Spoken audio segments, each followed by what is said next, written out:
রবিবারের ছুটির দিনেও নির্বাচনী প্রচারে কোনো ঢিলেমি নেই বালুরঘাট বিধানসভার তৃণমূল কংগ্রেস প্রার্থী তথা বিশিষ্ট নাট্য ব্যক্তিত্ব অর্পিতা ঘোষের। সকাল থেকেই শহরের বিভিন্ন এলাকায় জোর কদমে জনসংযোগে নামতে দেখা গেল তাকে। এদিন সকালে বালুরঘাট পৌরসভার 11 নম্বর ওয়ার্ডের কাউন্সিলর বিপুল কান্তি ঘোষকে সঙ্গে নিয়ে একে গোপানল কলোনিতে বাড়ি বাড়ি প্রচার সারেন অর্পিতা। সাধারণ মানুষের দরজায় গিয়ে সরাসরি তাদের সঙ্গে কথা বলেন তিনি, এলাকার সমস্যার খোঁজ খবর নেন এবং নিজের বক্তব্য তুলে ধরেন। পাশাপাশি আসন্ন নির্বাচনের সমর্থনের আবেদনও জানান তিনি। প্রচার শেষে সাংবাদিকদের মুখোমুখি হয়ে অর্পিতা ঘোষ বলেন, আজ সকালে 11 নম্বর ওয়ার্ডে বিপুল কান্তি ঘোষকে সঙ্গে নিয়ে প্রচার করলাম। বাড়ি বাড়ি গিয়ে প্রচার করার ফলে মানুষের কাছ থেকে যথেষ্ট ভালো সাড়া মিলেছে। মানুষ অত্যন্ত আন্তরিকভাবে আমাদের গ্রহণ করেছেন, যা আমাদের আরো আশাবাদী করে তুলেছে। তিনি জানান, রবিবারের কর্মসূচি শুধুমাত্র একটি এলাকার সীমাবদ্ধ নয়। দিনের পরবর্তী সময়ে বালুরঘাটের 12 নম্বর ওয়ার্ডেও তার প্রচারের পরিকল্পনা রয়েছে। পাশাপাশি প্রাথমিক শিক্ষকদের সঙ্গে একটি গুরুত্বপূর্ণ বৈঠকও যোগদান দেওয়ার কথা রয়েছে তার, যেখানে শিক্ষা সংক্রান্ত নানা বিষয় নিয়ে আলোচনা হবে বলে জানা গিয়েছে। এছাড়াও দিনভর কর্মসূচিতে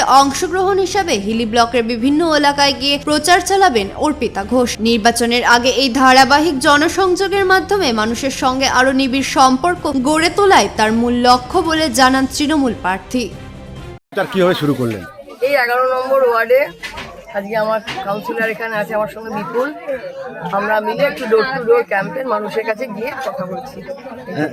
কেমন সাড়া পাচ্ছেন? সারা তো খুব ভালো, বিপুল নিজে খুব ভালো একজন কাউন্সিলর এবং ও পাড়ার সবার সঙ্গে যোগাযোগ আছে। সারা খুব ভালো, আমরা খুবই আশাবাদী। সারাদিন কি কি প্রোগ্রাম রয়েছে আজকে? এইখান থেকে বেরিয়ে 12 নম্বরে যাব, তারপরে আমার একটা মিটিং আছে টিচারদের সঙ্গে, তারপরে আবার হিলিতিও করে আবার সন্ধ্যাবেলা টাউন। বালুরঘাট থেকে মান্টি সিং এর রিপোর্ট, কুলিক নিউজ।